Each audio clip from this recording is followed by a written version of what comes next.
Good evening, everyone. In memory of Betty White's 100th birthday, I'm going to be reading this book called Betty White, A Little Golden Book. And I got this from Andy Hicks, and I'm going to read it for you in honor of her today. All right, here we go. Look how cute. She's got the two dogs.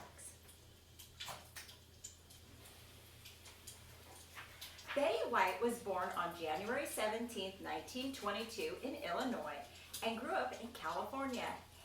Betty and her parents enjoyed hiking, nature, and animals. She was an only child, but she got to be a sister to lots of cats and dogs. Betty always felt surrounded by love, and she has spent her long and remarkable life giving that love back to family and friends, to audiences, and to animals in need.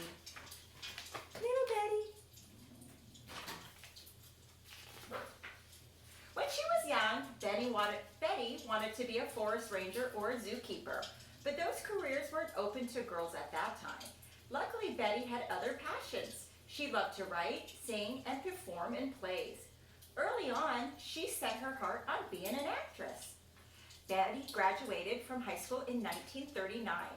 2 years later, America entered World War II. Betty wanted to help in any way she could, so she volunteered to drive a truck carrying supplies to soldiers stationed in California. After the war, Betty set out to follow her dreams. She knew getting into show business wouldn't be easy, but she was ready for anything. There's little Betty, and Betty driving the truck.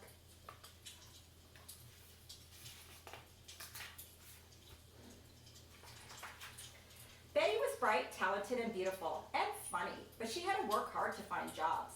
She acted in local theaters and got small roles in radio commercials. Betty wanted to be on television. Back then, there were far fewer TV shows, TV stations, and TV jobs than there are today. But Betty's hard work paid off. In 1949, she got her first full-time job as the host helper on a daytime show called Hollywood on Television. Later, she became the host herself. There's Betty on stage.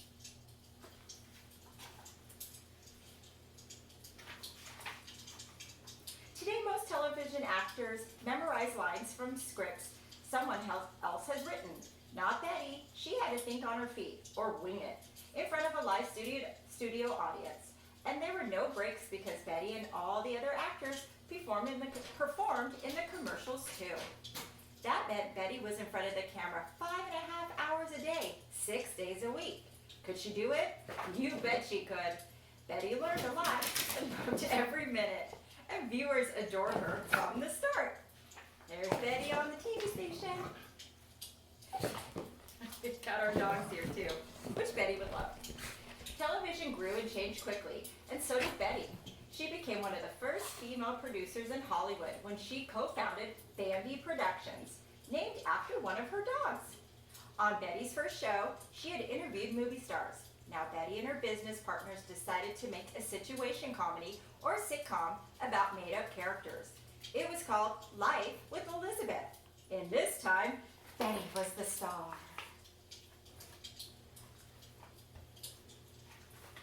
Betty has always believed in being fair to all people. In 1954, when she hosted a variety show with skits and musical guests, TV stations in some parts of the country didn't want to air it. They didn't like that a black dancer, Arthur Duncan, was in the cast. They wanted Betty to fire him. That kind of prejudice made Betty mad. Arthur stayed on the show and had a long, successful career, and Betty and Arthur remained friends throughout their years. Isn't that cute? As a girl, Betty had enjoyed playing games with her mom and dad, and beginning in the 1950s, she became a popular guest on a television game show. It was called Password. Betty's quick charm charmed everyone, including one special man, Alan London, the host of the show called Password.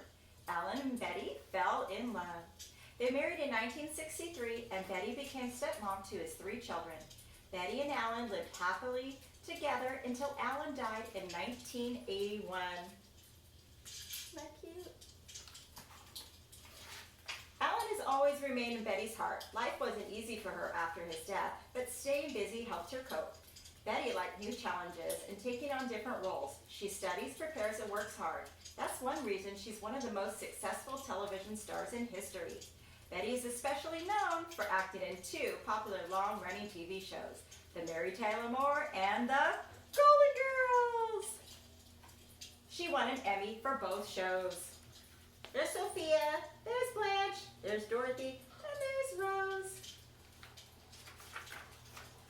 Betty has been honored many times. In 1995, she was inducted into the Television Academy Hall of Fame. Was Betty ready to stop working then? No way. She wrote books about her life and kept acting in movies and on television. At age 88, Betty became the oldest host of the comedy show Saturday Night Live. Betty received an Emmy for her performance, another honor in her long list of awards. There she is on Saturday Night Live. Go Betty. Even with her busy acting career, Betty has always found time for animals. She has supported the Los Angeles Zoo for many years and has helped raise money to improve animal habitats and save endangered species, like the California condor. Betty has also been lucky enough to meet some creatures that are just as famous as she is, including Coco the gorilla.